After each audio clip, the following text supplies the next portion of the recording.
Hello everyone, welcome back to my YouTube channel. आज की video में हम क्लास 12th के लिए मोस्ट इंपॉर्टेंट रिएक्शन के बारे में डिस्कस करेंगे। हमारी फर्स्ट रिएक्शन है वुड्स रिएक्शन। शुष्क ईथर की उपस्थिति में जब एल्किल हैलाइड की क्रिया सोडियम धातु के साथ कराई जाती है तब उच्च एल्केन प्राप्त होते हैं। इसे वुड्स अभिक्रिया कहते हैं।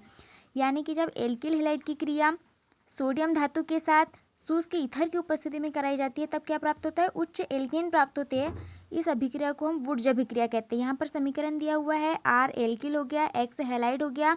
यहाँ सोडियम धातु के साथ करा रहे हैं और आर बॉन्ड आर यानी कि एल्केन प्राप्त हो रहा है, तो इस अभिक्रिया को हम क्या कहते हैं? वुड्स अभिक्रिया। यहाँ पर आर के स्थान पर कोई भी हम एल्किल समूह ले सकते हैं और एक्स के स्थान पर कोई भी हैलाइड समूह, जैसे कि हो गया क्लोरीन, फ्लोरीन, ब्रोमीन, आयोडीन वगैरह, और यहाँ पर एथिल, मेथिल, प्रोपिल वगैरह ले सकते हैं।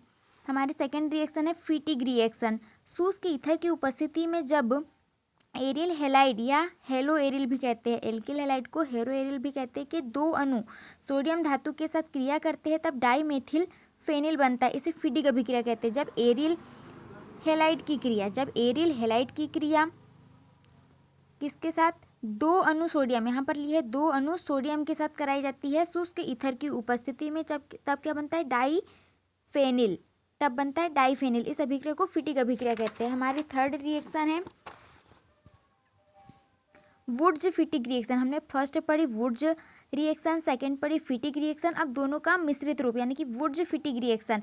तो शुष्क ईथर की उपस्थिति में जब एल्किल हैलाइड कौन सी रिएक्शन में आ रहा था? वुड्स रिएक्शन में, और एरिल हैलाइड जो था ये फीटिग रिएक्शन में। तो दोनों को लेना है, उनकी क्रिया हम सोडियम धातु के साथ कराते हैं तब एल्किल बेंजीन बनता है। क्या बनता है? एल्किल बेंजीन बनता है। इसे वुड्स फीटिग अभिक्रिया कहते हैं।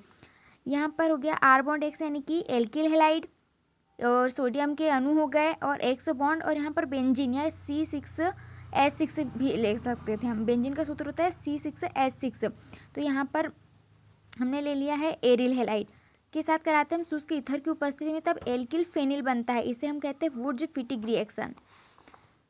हमारी फोर्थ रिएक्शन है फ्रैंकलैंड अभिक्रिया। एथिल एल्कोहल की उपस्थिति में जब एल्किल हैलाइड की क्रिया, किसकी उपस्थिति में? एथिल एल्कोहल की उपस्थिति में जब एल्किल हैलाइड की क्रिया जिंक धातु के साथ कराई जाती है तब एल्केन बनता है। इसे फ्रैंकलैंड अभिक्रिया कहते हैं। इसमें क्या होता है कि एल्किल हैलाइड की क्रिया हम किसकी उपस्थिति में? एथिल एल्कोहल, जो वुड्स अभिक्रिया है उसके जैसी ही अभिक्रिया है, लेकिन इसमें शुष्क ईथर की उपस्थिति के स्थान पर एथिल एल्कोहल की उपस्थिति को लेना है और सोडियम धातु के साथ कराते थे हम, इसमें जिंक धातु लेना है। तो एल्किल हैलाइड की क्रिया जब एथिल एल्कोहल की उपस्थिति में जिंक धातु के साथ कराई जाती है तब एल्केन बनते हैं। इसे फ्रैंकलैंड अभिक्रिया कहते हैं। हमारी फिफ्थ रिएक्शन है फ्रीडल क्राफ्ट अभिक्रिया। निर्जल एल्यूमिनियम क्लोराइड की उपस्थिति में, निर्जल एल्यूमिनियम क्लोराइड यानी कि AlCl3 होता है एल्यूमिनियम क्लोराइड का सूत्र। तो इसकी क्रिया हम कैसे करते हैं? इसकी उपस्थिति में, एल्यूमिनियम क्लोराइड की उपस्थिति में जब बेंजीन की क्रिया, किसकी? बेंजीन की क्रिया एल्किल हैलाइड या एसिटिल क्लोराइड का होता है CH3 बॉन्ड COCl के साथ कराते हैं तो क्या बनता है हमारा? एल्किल बेंजीन बनेगा या फिर एसिटोफिनॉन बनता है। इसे फ्रीडल क्राफ्ट अभिक्रिया कहते हैं। तो क्या होता है? निर्जल एल्यूमिनियम क्लोराइड की उपस्थिति में जब बेंजीन की क्रिया एल्किल हैलाइड से कराते हैं तो क्या बनता है? एल्किल फेनिल या एल्किल बेंजीन बनता है। और जब एल्यूमिनियम क्लोराइड की उपस्थिति में, निर्जल एल्यूमिनियम क्लोराइड की उपस्थिति में जब बेंजीन की क्रिया एसिटिल क्लोराइड के साथ कराई जाती है तो एसिटोफिनोन बनता है। इस अभिक्रिया को हम फ्रीडल क्राफ्ट अभिक्रिया कहते हैं। हमारी सिक्स्थ रिएक्शन है कार्बिल एमीन अभिक्रिया। बहुत ज़्यादा इंपॉर्टेंट अभिक्रिया है और फ्रीडल क्राफ्ट अभिक्रिया भी। तो कार्बिल एमीन अभिक्रिया क्या होती है? जब एलिफेटिक या एरोमेटिक प्राथमिक एमीन को क्लोरोफार्म तथा एल्कोहलीय KOH के साथ गर्म किया जाता है तब दुर्गंध युक्त आइसोसाइनाइड बनता है।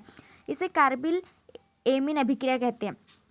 तो इसमें क्या हो गया कि मेथिल एमीन हो गया, या एलिफेटिक या एरोमेटिक लेना है तो यहाँ पर लिया है CH3 बॉन्ड NH2 यानी कि मेथिल एमीन। मेथिल एमीन को हम क्या करेंगे? एल्कोहलिक KOH के साथ गर्म करते हैं, क्लोरोफार्म के साथ भी, मतलब कि मेथिल एमीन को क्लोरोफार्म का सूत्र होता है CHCl3 और एल्कोहलिक KOH के साथ में जब हम गर्म करते हैं तब दुर्गंध युक्त क्या बनता है? मेथिल आइसोसाइनाइड बनता है या फिर आइसोसाइनाइड बनता है। इसे हम कहते हैं कार्बिल एमीन अभिक्रिया। नेक्स्ट रिएक्शन को हम अगले वीडियो में डिस्कस करेंगे। वीडियो अगर आपको अच्छा लगे तो लाइक एंड सब्सक्राइब जरूर कीजिएगा। Thank you.